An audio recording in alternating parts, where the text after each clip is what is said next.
So if I can read the fire alarm procedure, there is no plan to test the fire alarm system during this meeting. If the alarm sounds, please exit the building quickly and safely. Do not use the lifts. Please leave the building by the main route, which will generally be the route going to the building. If the main route is unavailable, please use the alternative route at the back of the room. Once outside the building, please make your way to the old marketplace in front of the town hall. This is the assembly point. Do not re-enter the building until the committee clerk has given authorisation. And in the event of a security incident, we should remain inside the secure area of the town hall unless it's safe, or if we are instructed to evacuate.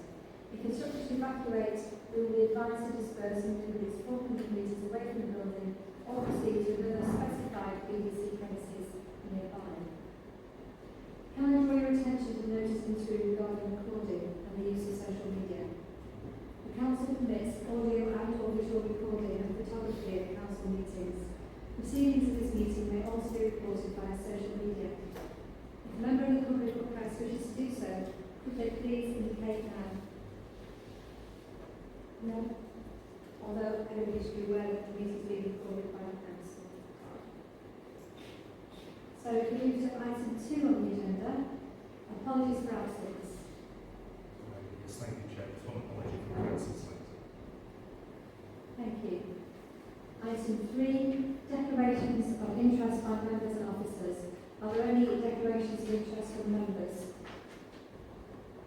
Any declarations of interest from officers?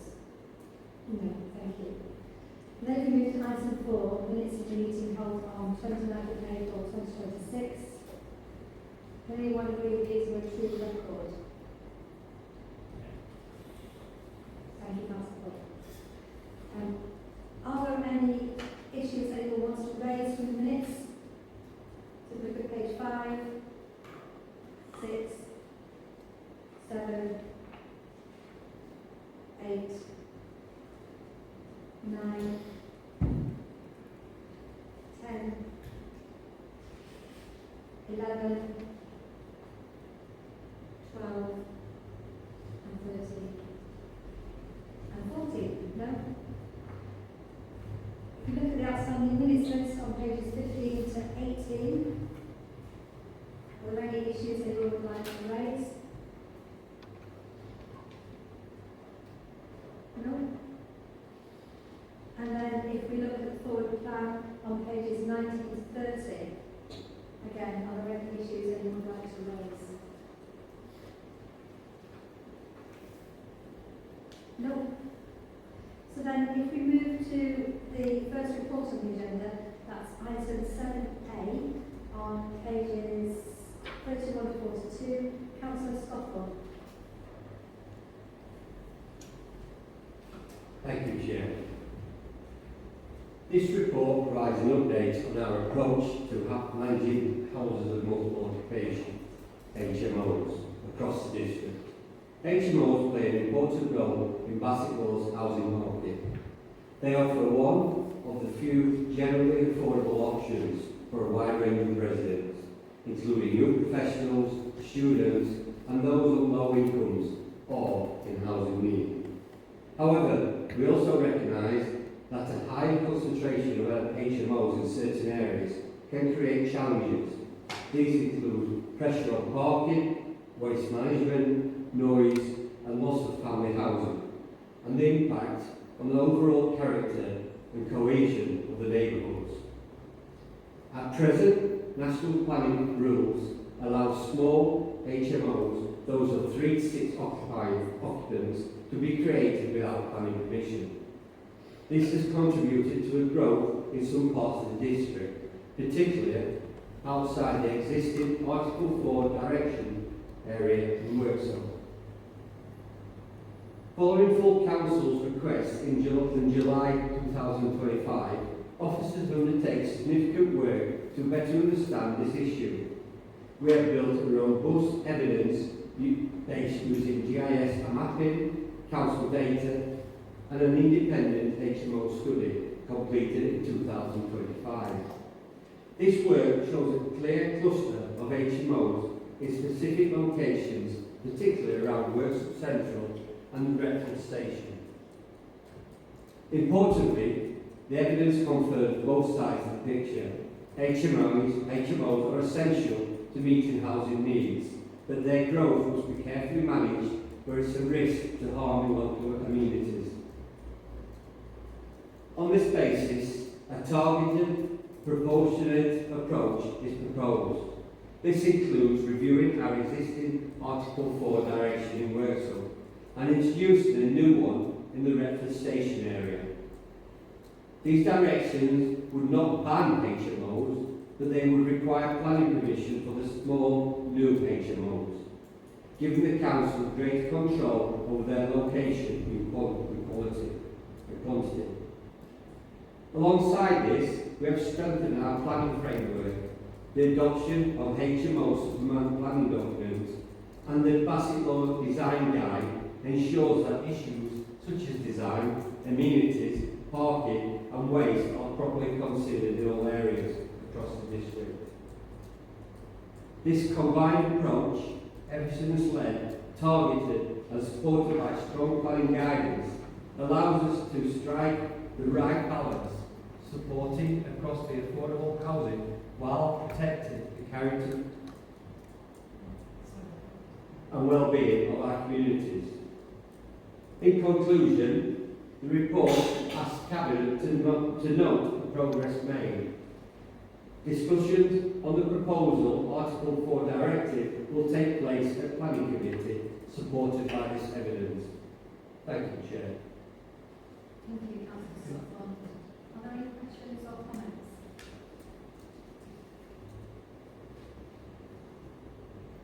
Councillor Conlon. Thank you.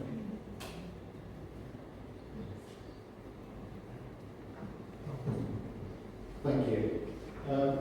What assessments have been taken on the rural villages in Bassetlaw and the impact the STEP project will have on them with the requirement of temporary workers needing accommodation? Mrs Johnson, do you have anything to add to that? The HMO study and JS data that Councillor Scott referred to, that looks at the whole district, as it currently is. I think looking at, if we're looking at super cluster and set, that's obviously forward thinking, so I think that's something that we suggest should be picked up by the Housing and Economic Development Needs Assessment, which we've done as part of the level plan process, and then that would inform the future direction of travel. Thank you. Any other questions or comments? Mrs Johnson, do you have anything that you would like to add? The only thing I just want to add, Chair, is that the Article 4 direction consultation started yesterday, so we're currently away on the 6 weeks, not 16 weeks, till the 13th of July. Thank you. So, if you move to the vote, all in favour? That's unanimous. Thank you. So, can we now move to the next question? Sorry, the next report at 7B on pages 43 to 66. And again, that's Councillor Scott. Chair, colleagues, today I'm pleased to bring forward a positive and future-focused update of our local plan, one that reflects both the ambition of this administration and the opportunities ahead for Bassetlaw. This report seeks Cabinet to approve two key steps: the updated local plan timetable and the publication of a notice of intention to begin the next phase of plan making. These are not just procedure requirements, they are essential building blocks in the shaping a strong, fairer and more prosperous Bassetlaw.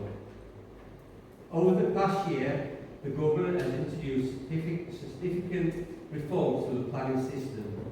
These reforms emphasise up-to-date plans, clear processes and faster delivery, requiring local plans to be prepared within 30 months and reviewed every 5 years.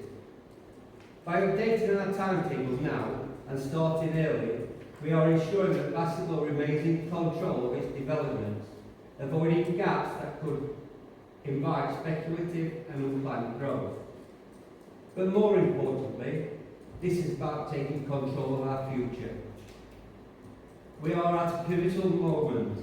The East Midlands Growth Plan identified the Trent Valley Supercluster as a nationally significant opportunity, and Bassetlaw is right at its heart. The major developments such as Step Fusion, Cotton Power Park and High Marnham, we are looking at the potential of around 15,500 jobs, investment in infrastructure and a transformation of brownfield land into powerhouses of clean energy and advanced manufacturing.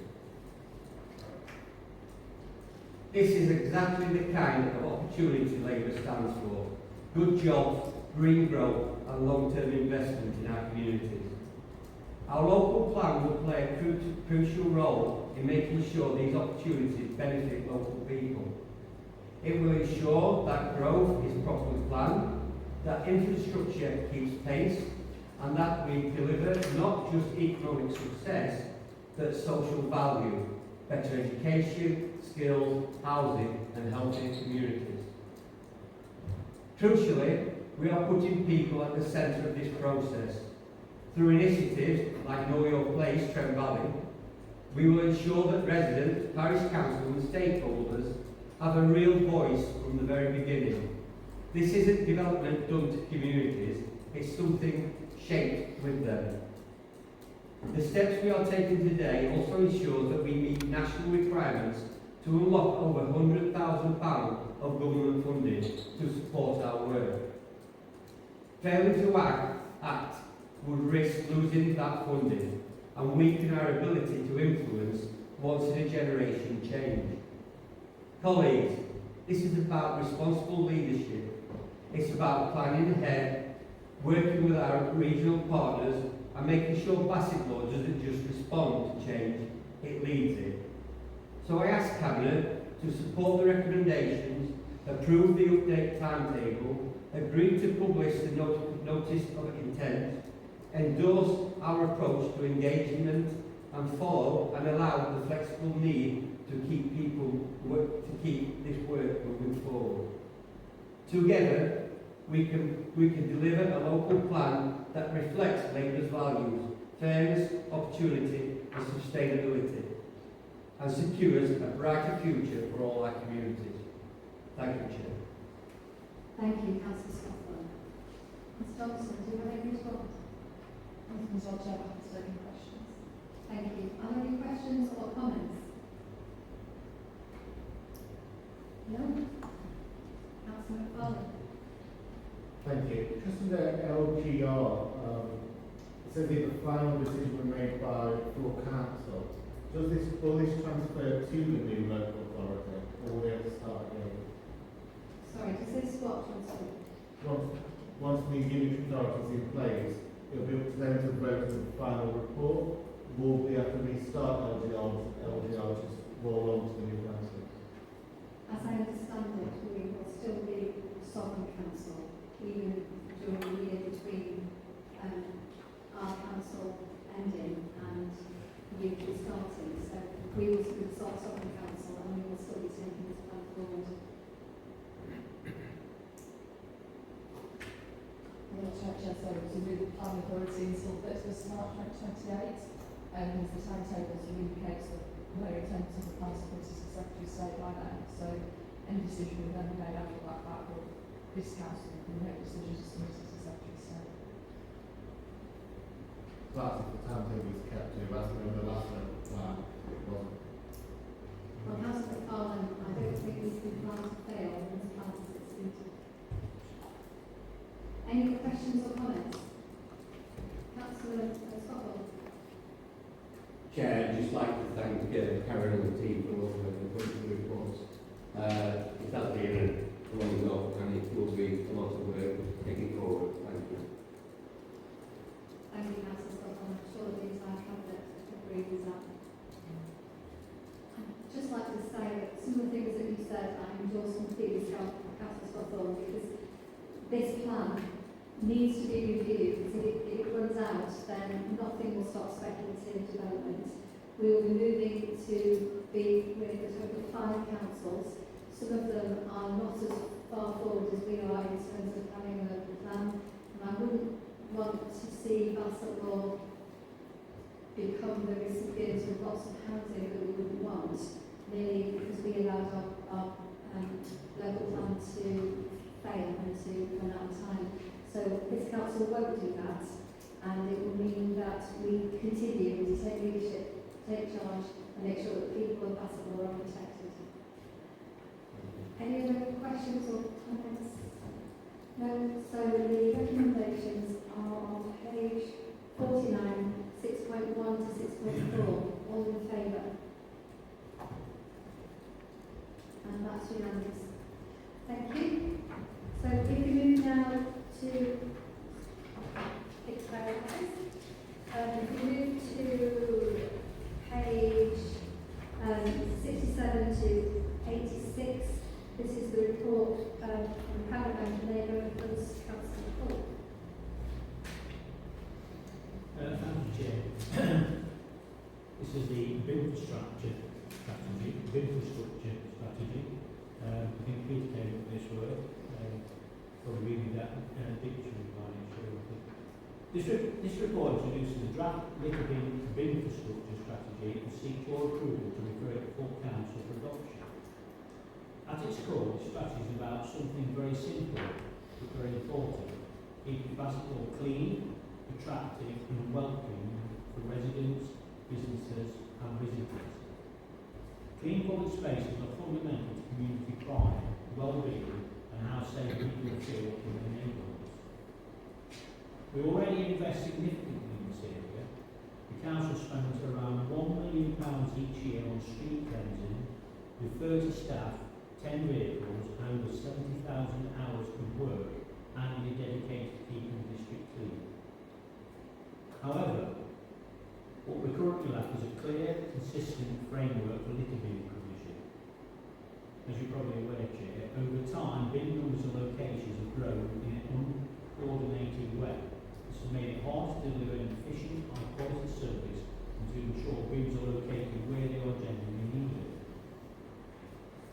The strategy addresses that issue directly. It builds around a simple but effective principle: the right bin in the right place for the right reasons. To deliver that, the strategy focuses on 5 key areas. Firstly, education. We will strengthen our anti-litter messaging through social media, schools and national campaigns, ensuring residents and visitors understand the impact of littering and their role in preventing it.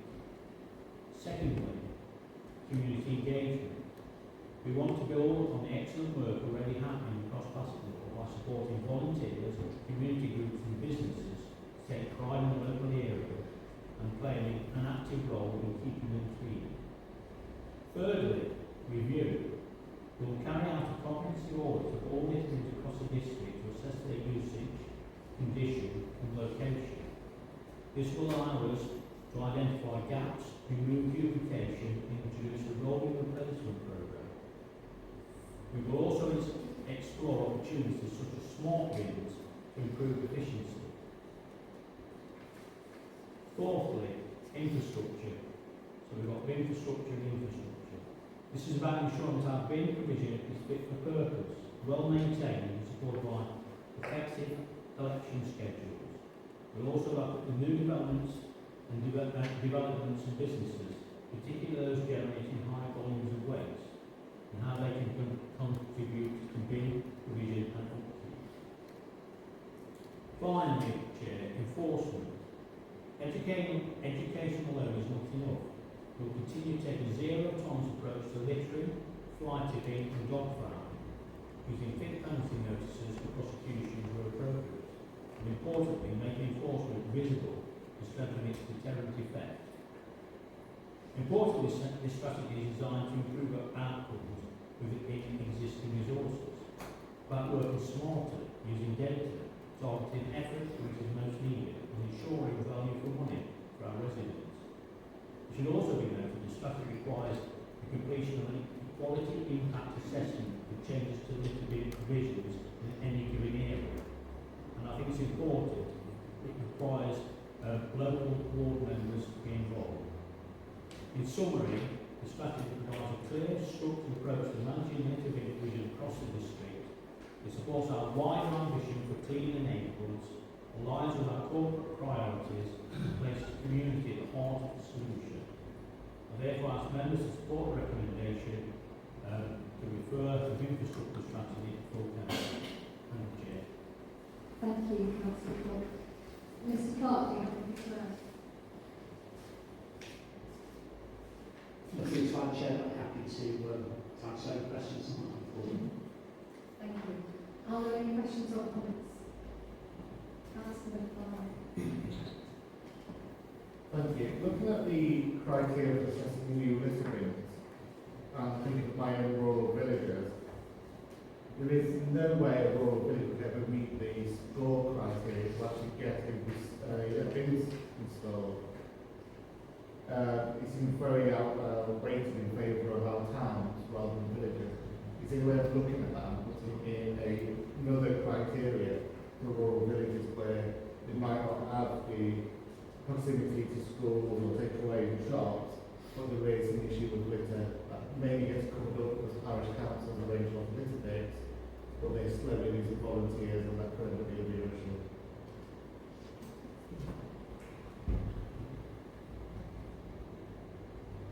Yeah, I mean, before Peter can add to this, before he does, I'd like to say I have 4 parish councils, four very small villages in my ward, all of which have bins. With their things such as dog walking, people getting off buses, that's part of the criteria that's within the document. If you get off the bus, a bin located in certain locations so people don't drop litter on the floor as they like from buses and that. So it does embrace that ethos. So it's not just about town centres, it's about the right bin in the right place. And the needs of rural areas are obviously different from that of urban areas. But nevertheless, it still covers that sort of thing. The other thing it includes is things like schools. There's rural schools across Bassetlaw, where outside school areas you have bins and things of that nature. And I think if you've read the document that goes to support this, it gives a scoring of different criteria, how and rating and where things should be in public place.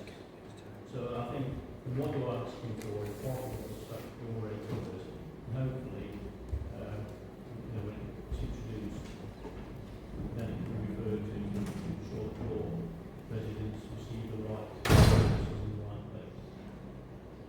Thank you, Councillor Cook. Mr Clark, do you have anything to add? Yes, and just to expand on that, Chair, is that the reality of the strategy is it's not to hit rural areas against urban areas. The idea that it's high flow areas is high relevant to the area. So if you're looking at a village setting, there will be relatively, for that setting, higher flow areas. So they will be places you choose in that setting. It's not working in competition with the more urban area. One of the other things that we're hopeful with this strategy is we receive quite a few requests from parish councils who may be looking to spend quite some funds, and they would like guidance as to how they should choose to place their bins, and this actually would be a good template for them to be able to make their decisions as well. So that's what it's intended to use. Councillor Clark. Thank you. With this council for example, but going by the marking scheme, I can get that up to a maximum of 12 points. Well, 12 would be unsuccessful in this marking scheme. So the example is just used of a medium intensity area of these villages with a bus stop where it gets 12 points. So it couldn't actually meet the criteria that he's wanted it to approve now.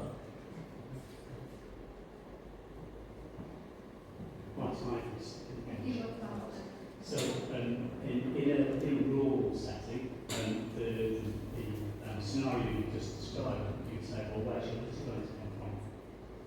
So a bit like having a bin, but if you don't have a litter, why should you have a bin? However, if it was an area that was popular with dog walkers, that would also score here. It would be large next to a large amenity space, so that would bump the score up as well. thing that's also extremely important in here is that we recognise that in trying to come up with a document that will cover most possible scenarios, we still need to retain some discretion in those situations where the village may have no beer whatsoever, as you described. And it would be sensible to have that one, and that's why we do put it in here, that there is discretion for officers to not lead to those very difficult situations that will make any sense. Thank you. Thank you. The other thing you talk about is these smart bins. Have you met the company that actually provide them? Because I had a meeting with them actually 2 weeks ago for my day job. And there is a council that is using them, I think it's around the West Midlands area. I think they say it's half a million a year based on this. So is that something that's been rolled out across the district? I think first thing about this is absolutely clear. This is a strategy. This is not everything will change tomorrow. We're not absolutely have everything completely different. There will be resources to go through before little bins. I think we have something like 2,064 little bins at Bassetlaw in the district. So being able to plot those and plan routes. So all those activities will have to come first. But yes, the reason that we mentioned smart bins is because we're very much aware of the importance of being able to manage the level of waste so that you can plan the routes be most efficient, so that you will go to the place where bins are full quicker and not to spend a lot of resources going to places where bins are empty when you may have very little luxury. So yes, it absolutely is. It's not being done as of yet, but we have to get our planning correct first and get the strategy approved. But it is part of that. Councillor Paul, would you like to come back on that? Yeah, can I just yes. Can I just say this is a strategy to put the right bin in the right place. This is what it's all about reducing bins. It's about making sure we have the bins in place that's accessible to the public. And it's also about consulting with board members. That's part of it, and partners with communities, and doing quality impact assessments. Some of the areas we've identified where bins are used for places, bus stops, basic track large number of people on a regular basis, well, that's what your urban areas, close to seating areas. I think you have seating areas in rural communities where you do urban communities, school routes, large bus picking people to school, things of that nature. In known dog walking areas, they're very specific to rural areas, not a lot of areas in rural villages have dog walking areas, and also entrances and exits to parks and all large open spaces. So it's to embrace all those things. Whilst it's a score sheet, it will identify the criteria. It's not in tablets of stone in terms of local circumstances being considered. As a rural councillor, I understand different needs in different areas, and this is to address some of the way that bins have been placed in the past. So I can remember walking through Retford and tripping over bins because there were so many. You put 2 and a half bins in the bin. And obviously that's been changed and altered. It's more appropriate to have been placed in certain areas. The other thing about this, it talks about things like red dog bins. At the moment we have red dog bins. Dog pieces can now be placed in a normal residual bin. You don't need to have a separate bin for that. So with ways of changing some of the bins, you might have a bigger bin, which is taking dog waste, but can also be used for other things as well. So I think it's a positive thing. It's a step forward. It'll give members more control and understand what's happening, and it will actually enable the authority to be more efficient in terms of provision of the share. Thank you, Councillor Paul. Councillor Evans. If I could just comment, this happened in Hull at the Workhouse 2 years ago. Bassetlaw District Council came, looked at all the bins, and this was at the request of the Town Council.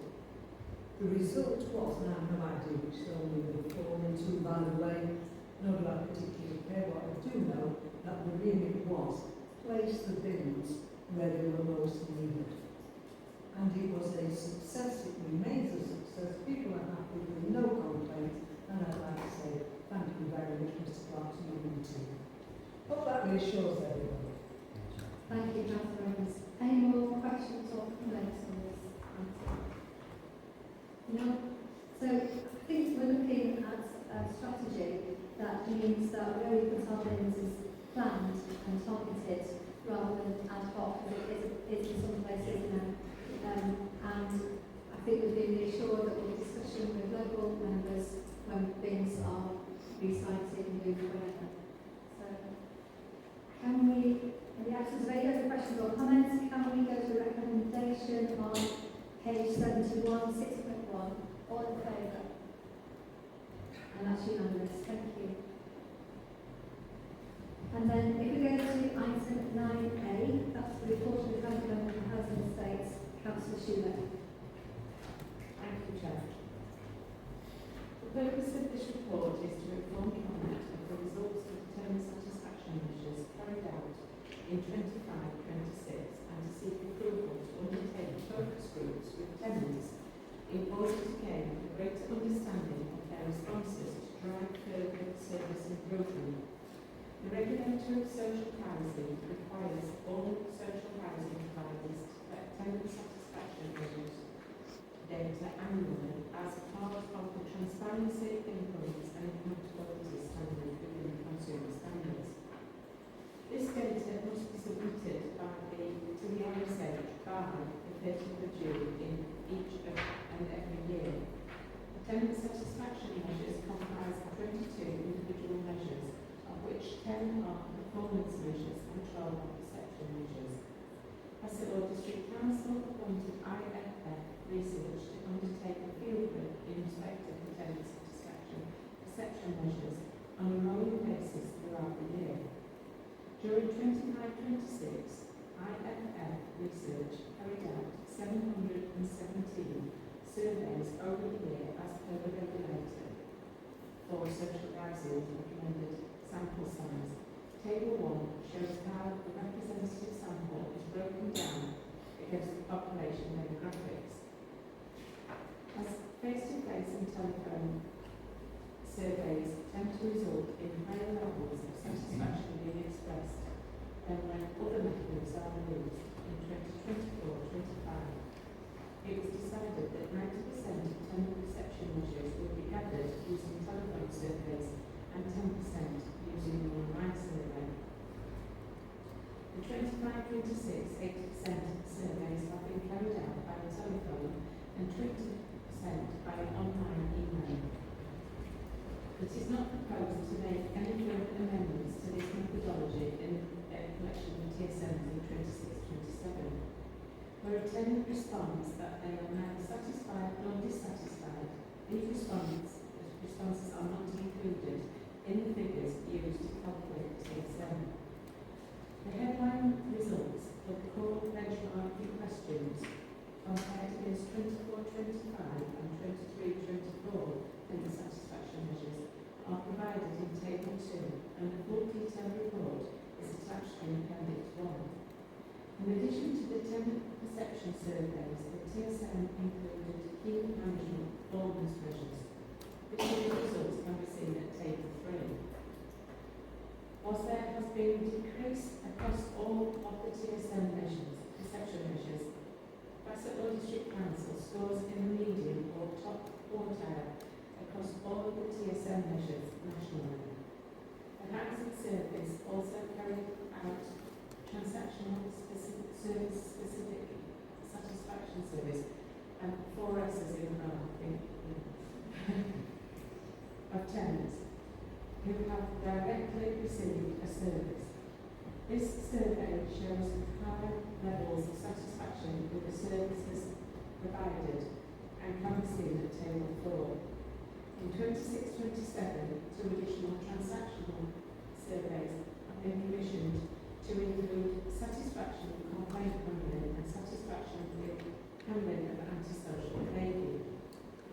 A comparison of our results has been made with 40 other social housing providers by IFF Research, and the Council's subscription of Housemark benchmarking also enables the satisfaction levels to be compared with 40% of local authority housing providers. Analysis of the results by gender, age, ethnicity and area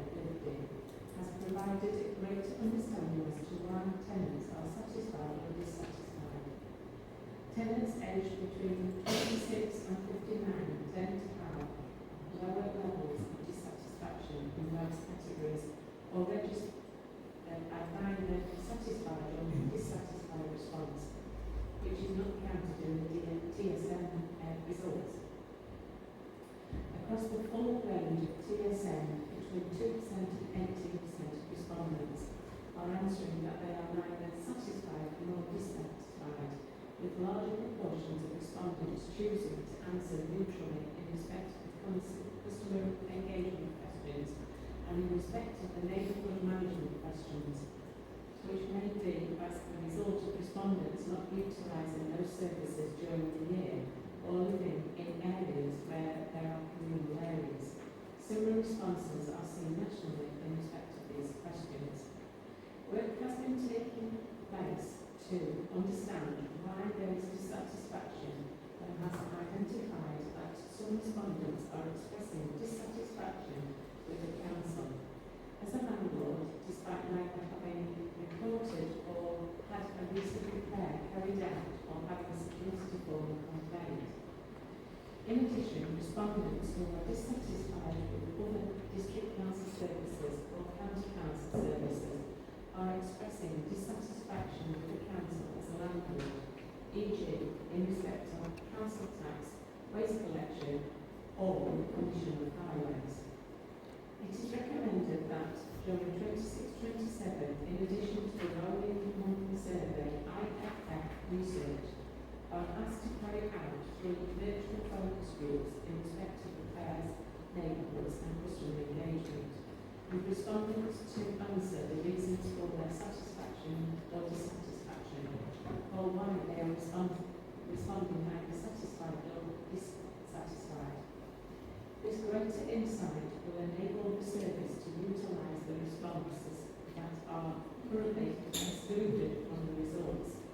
Whilst the TSM survey results demonstrate that the council is performing well, there is and always will be room for improvement.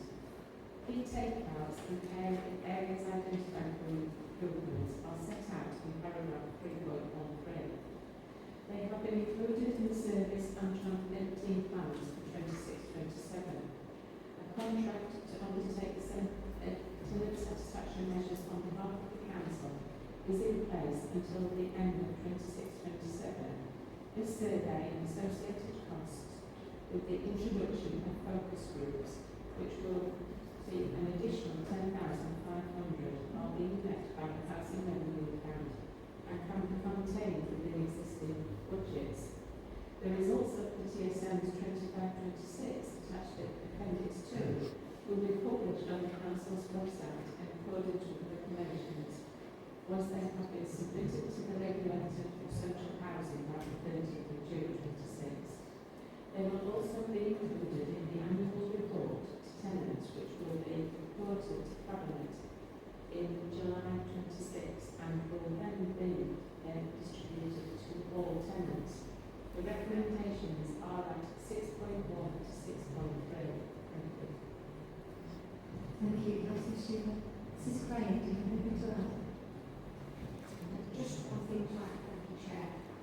Since the report was written and verifying the data for submission to the Regulator of Social Housing, there are some very minor amendments to the outcomes of the following indicators in Appendix 2, as the submission requires performance report to 2 decimal places and they only calculate to 1 decimal place. So, in respect of CH01, the number of Stage 1 complaints received per 1,000 homes is currently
Yes, Chair. In light of the solid base mod performance and measurable service improvements delivered by officers this year, how can we use the planned focus groups to build on this success of driving higher tenant satisfaction? Mrs. Gray.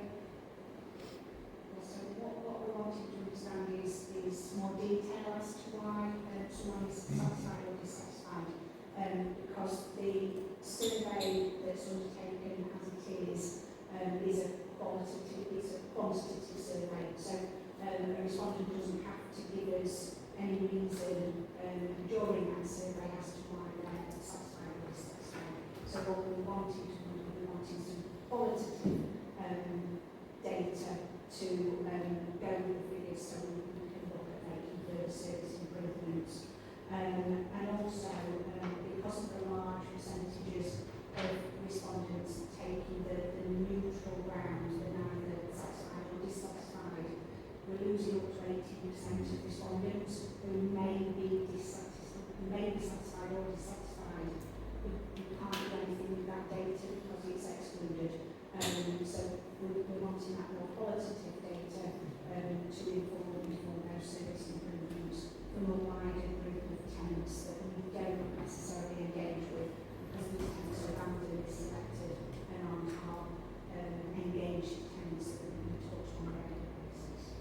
Thank you.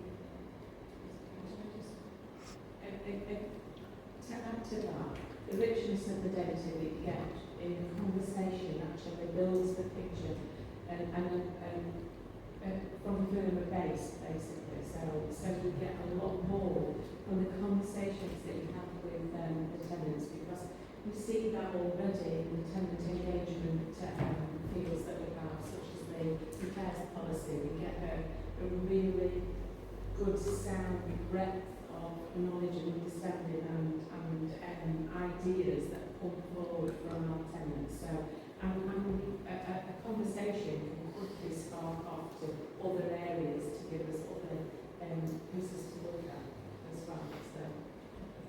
Thank you, Chair. Really impressed with the work that's been done. Thank you, councillors. And Councillor Fallon. Thank you. I was just reading the table on page 89, which is the tenant satisfaction measures. I think it's very clear that the council is failing in every single one of those.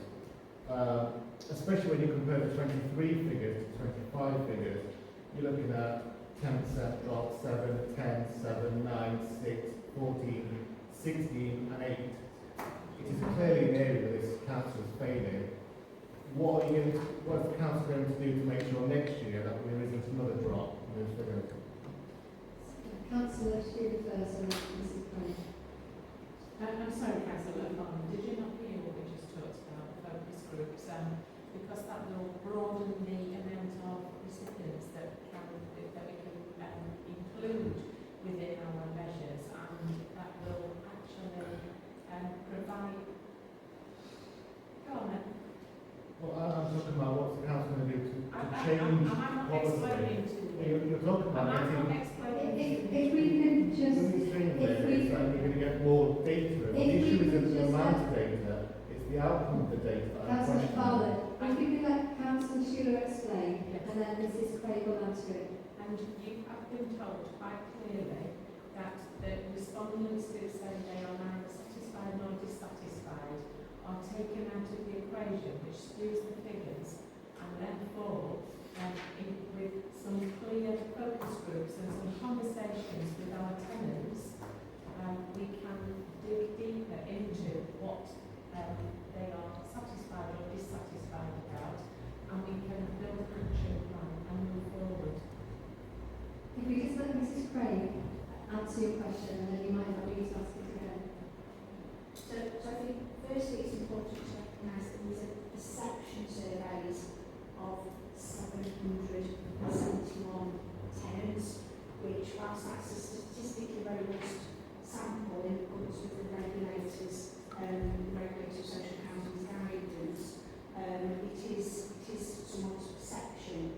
And as we have seen from the results, where we've done greater analysis, some of the respondents haven't actually, they're commenting that they're dissatisfied with the repair service. When we looked, that tenant hasn't reported a repair, or recently, or had a repair carried out. Tenants reporting that they're dissatisfied with where complaints has been handled.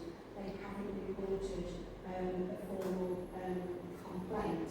So taking complaints, for example, we're doing some work already to give a better understanding of what a complaint is. So tenants may perceive that because they contacted us to complain about their neighbour for the first time, they've made a complaint. The indicator is looking that someone has made a complaint because a service hasn't happened.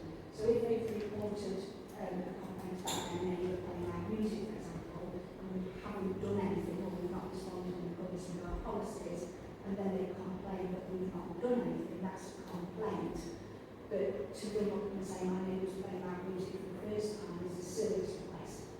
So we're already making some of those changes. The other thing to recognise is that satisfaction has dropped nationally with social housing providers. There has been a marked increase in publicity about forming landlords. We've all seen the ITV news reports of properties suffering extreme damp and mould, for example.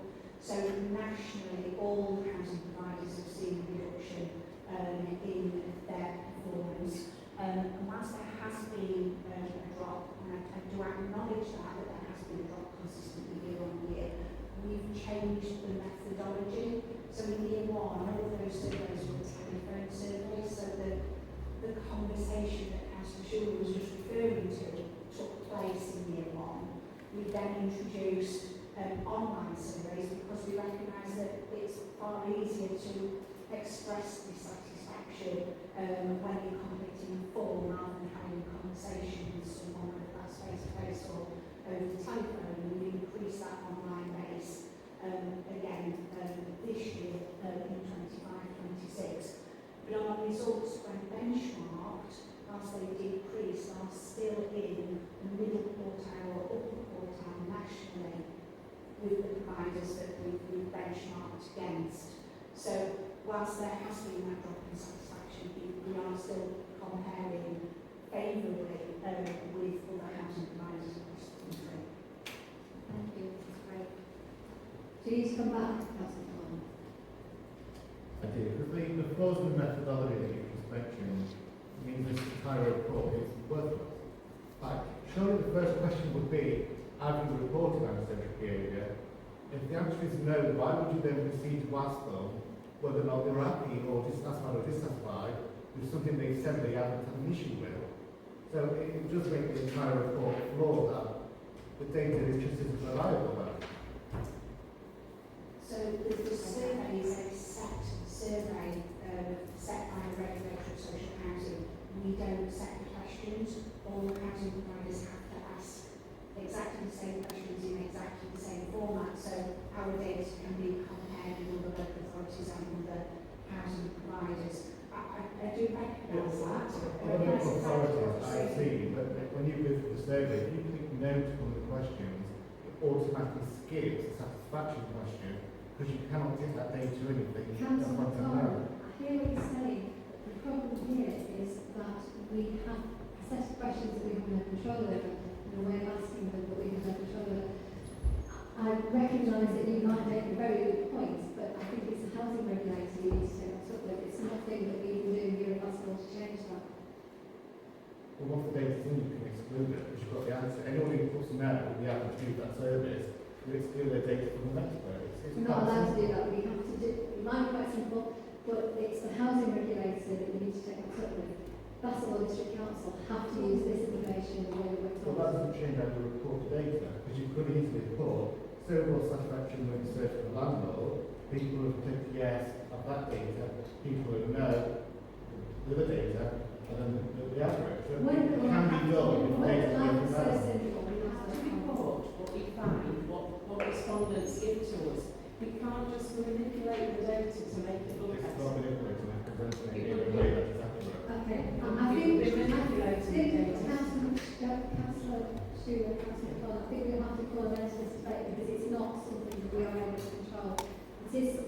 we take up with the housing authority. Are there any other questions or comments? No, thank you. But I think we're doing our best. We are trying to make sure that the data is as useful as it can possibly be, which means it will be changing some things for next time, but it will still be within the parameters set for us by the authority. So, with that in mind, can we look at the recommendation on page 95 and 96, 6.1 to 6.3? All in favour? Thank you, that's unanimous. And if we can now move to referrals, of which there are none, reporting minutes, and there are none. So now moving to the exempt information item.